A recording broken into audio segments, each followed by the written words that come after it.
Hi అండి, welcome back to Ammu's kitchen. నేను మీ సౌజన్య. ఈరోజు రెసిపీ వచ్చేసి బుడమకాయ పచ్చడి. మనం ఇప్పుడు బుడమకాయ పచ్చడిని ఏ విధంగా తయారు చేసుకోవాలో ఈ వీడియోలో మీకు చూపిస్తాను. ఇప్పుడు మనం ప్రాసెస్ని చూద్దాం. ముందుగా మనం ఒక హాఫ్ కేజీ వరకు బుడమకాయలు తీసుకొని వాటిని శుభ్రంగా కడిగి తడి లేకుండా ఆరబెట్టుకోవాలి. మనకి ఇవి కొన్ని సీజన్లో మాత్రమే దొరుకుతాయండి. చాలా రుచిగా ఉంటుంది పచ్చడి. ఇప్పుడు వాటిని ఈ విధంగా చిన్న చిన్న ముక్కలుగా కట్ చేసుకోవాలి. మనం కట్ చేసుకునేటప్పుడు కంపల్సరీగా చేదు అనేది చెక్ చేసుకోవాలి. ఇవి చేదు ఉంటాయండి. కంపల్సరీ చేదు చూసుకొని వాటిని కట్ చేసుకోవాలి. ఇప్పుడు స్టవ్ ఆన్ చేసుకొని ప్యాన్ పెట్టుకొని అందులో ఒక హాఫ్ స్పూన్ మెంతులు, 1 టీ స్పూన్ ఆవాలు, 1 టీ స్పూన్ జీలకర్ర వేసుకొని వీటన్నిటిని లో ఫ్లేమ్లో వేయించుకోవాలి. ఈ విధంగా వేగినాక ఇప్పుడు స్టవ్ ఆఫ్ చేసుకొని వాటిని ఒక మిక్సీ జార్లోకి తీసుకొని మెత్తగా గ్రైండ్ చేసుకొని పక్కన పెట్టుకుందాం. ఇప్పుడు మళ్ళీ స్టవ్ ఆన్ చేసుకొని ప్యాన్ పెట్టుకొని అందులో ఆయిల్ వేసుకోవాలి. ఆయిల్ కొంచెం ఎక్కువగానే వేసుకోవాలి. ఆయిల్ హీట్ ఎక్కాక ఇప్పుడు ఒక 5-6 ఎల్లిపాయలు నలగొట్టి వేసుకోవాలి. అలాగే ఒక హాఫ్ స్పూన్ జీలకర్ర వేసుకోవాలి. ఒక హాఫ్ స్పూన్ ఆవాలు వేసుకోవాలి. ఈ ఎల్లిపాయలు ఎర్రగా వేగినాక ఇప్పుడు మనం స్టవ్ ఆఫ్ చేసుకొని ఈ ఆయిల్ని పూర్తిగా చల్లారబెట్టుకోవాలి.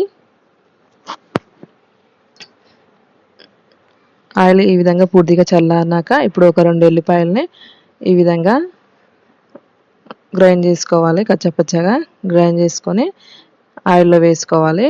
లైట్గా హీట్ ఉన్నప్పుడు ఎల్లిపాయలు మనం అందులో వేసుకోవాలి. ఇప్పుడు ఒక బౌల్ తీసుకొని అందులో ఒక హాఫ్ స్పూన్ కారం, ఒక 2 టీ స్పూన్స్ వరకు సాల్ట్ వేసుకోవాలి. సాల్ట్ తక్కువగా ఉన్నట్లయితే మళ్ళీ వేసుకోవచ్చండి.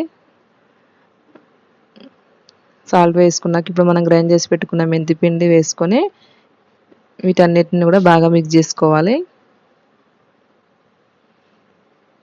ఇప్పుడు అందులో మనం చల్లారబెట్టుకున్న ఆయిల్ని వేసుకోవాలి.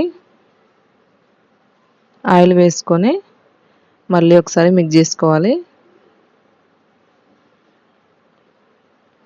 ఈ విధంగా మొత్తం మిక్స్ చేసుకున్నాక ఇప్పుడు అందులో మనం బుడమకాయ ముక్కల్ని వేసుకోవాలి. వేసుకొని వీటన్నిటిని కూడా మిక్స్ చేసుకోవాలి. మొత్తం ఉప్పు కారం కూడా ముక్కకు పట్టే వరకు మిక్స్ చేసుకోవాలి. ఈ విధంగా మిక్స్ చేసుకున్నాక ఇప్పుడు మనం మూత పెట్టుకొని నెక్స్ట్ డే వరకు అలా మూత పెట్టుకొని వదిలేయాలండి. నెక్స్ట్ డే మనం మూత తీసి ఒకసారి కలుపుకుందాం. ఇలా ఆయిల్ అనేది మనకి పైకి వస్తుంది. ఇప్పుడు బాగా ఒకసారి మిక్స్ చేసుకుందాం. సాల్ట్ తక్కువగా ఉన్నట్లయితే మళ్ళీ వేసుకోవచ్చు. అంతే అండి. ఈ విధంగా మనం బుడమకాయ పచ్చడిని ప్రిపేర్ చేసుకోవచ్చు. మనకి వేడి వేడి అన్నంలోకి చాలా టేస్టీగా ఉంటుంది. అలాగే ఎక్కువ రోజులు కూడా నిల్వ ఉంటుంది. మీకు ఈ వీడియో నచ్చినట్లయితే ప్లీజ్ లైక్ చేయండి, షేర్ చేయండి, కామెంట్ చేయండి, సబ్స్క్రైబ్ చేసుకోండి.